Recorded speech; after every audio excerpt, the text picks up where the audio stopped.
जय मसीहहरूलाई प्रभु येशू क्रिस्टको नाउँमा अनि हाम्रो रुबी भ्यालीको क्रुसको विषयमा धेरैजनाले जिज्ञासा राख्नु भएको छ। अनि क्रुस चाहिँ आफै ढलेको हो कि ढलाएको हो भनेर चाहिँ दुई पक्षको व्यक्तिहरूले चाहिँ सामाजिक सञ्जालमा बोलेको कुराहरू चाहिँ हामीले पनि हेर्दै आएको छौँ है। अनि कसैले भन्नुभएको छ कि क्रुस चाहिँ आफै ढलेको हो, कसैले भन्नुभएको छ कि हामी क्रिस्चियनहरूले मन नपर्ने व्यक्तिले चाहिँ ढलाएको हो। म पनि भन्छु कि हामी विश्वासीहरूले क्रिस्टले विश्वास गर्ने व्यक्तिहरूले चाहिँ मन नपरेर चाहिँ तिनीहरूले चाहिँ ढलाएको हो। अनि यो क्रुस चाहिँ राख्ने दिनदेखि नै उनीहरू चाहिँ रिस थियो है। त्यो ठाउँ चाहिँ उनीहरूको मात्र होइन नि त, उनीहरूको निजी जग्गा होइन। हामी पहिले धर्म मान्ने व्यक्तिहरूले चाहिँ राख्न पाउँछ, हामीले क्रुस लाग्न पाउँछ। अनि उनीहरूले पनि उनीहरूको लुन्डहरू राख्न पाउँछ, तर त्यो चाहिँ उनीहरूको निजी जग्गा पनि होइन।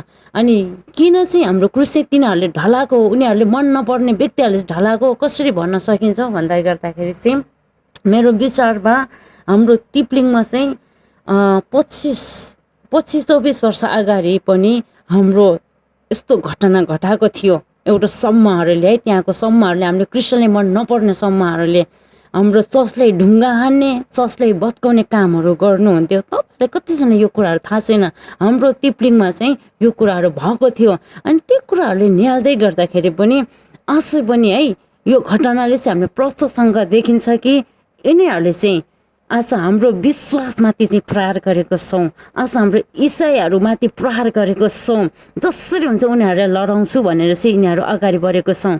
तर हाम्रो क्रुसले मात्र लडायो नि तिमीहरूले चाहिँ, तर हामी भित्र भएको विश्वासले लडाउन सक्दैनौ। हामी भित्र भएको विश्वास चाहिँ दरिलो छ भनेर चाहिँ तिमीहरूलाई थाहा छैन, किनभने तिमीहरूको आँखा चाहिँ अन्धो छ नि त।